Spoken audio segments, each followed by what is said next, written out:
The legal framework in which human rights defenders in Ethiopia are currently working in is one of the most restrictive, if not the most restrictive, in the Eastern Horn of Africa region.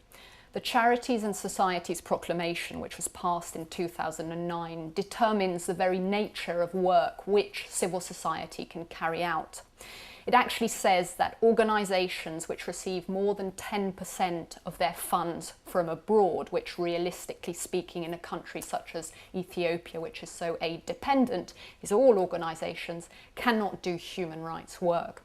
So what has this meant is that basically most organisations, and especially the key independent human rights organisations, have either decided to no longer do human rights work or have had to significantly cut down in terms of scale of their work, regions they are covering, number of staff. I mean, the Ethiopian Human Rights Council, for example, which was one of the main human rights monitoring organisations on the ground, has had to lay off 80% of its staff. And as a result is obviously having a large impact on the work which they can carry out at this point.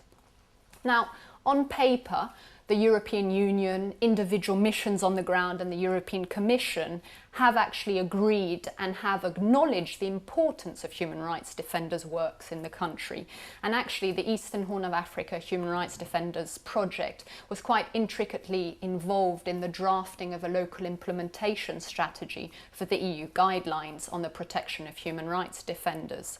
I mean, from the start though, we do feel that this implementation strategy has not received the political support which it needs for it to be effective and for it to have an impact on the situation of defenders in the country.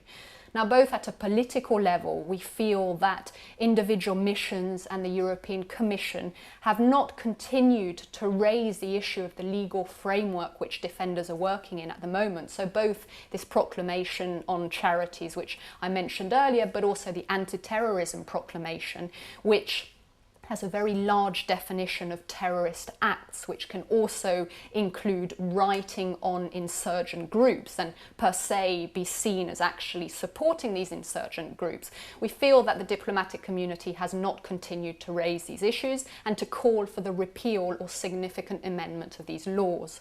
But also in terms of more concrete support, the European community on the ground does not regularly engage with individual and organisations of human rights defenders who are still on the ground.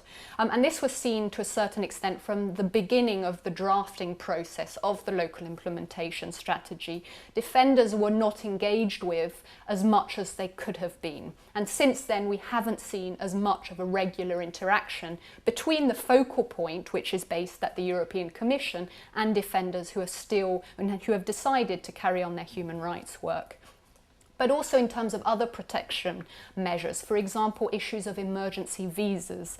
I mean, according to the EU guidelines, in certain cases of emergencies, defenders should be given emergency visas. And this is something which hasn't been in practice implemented at this point by the European Union and individual missions on the ground, basically.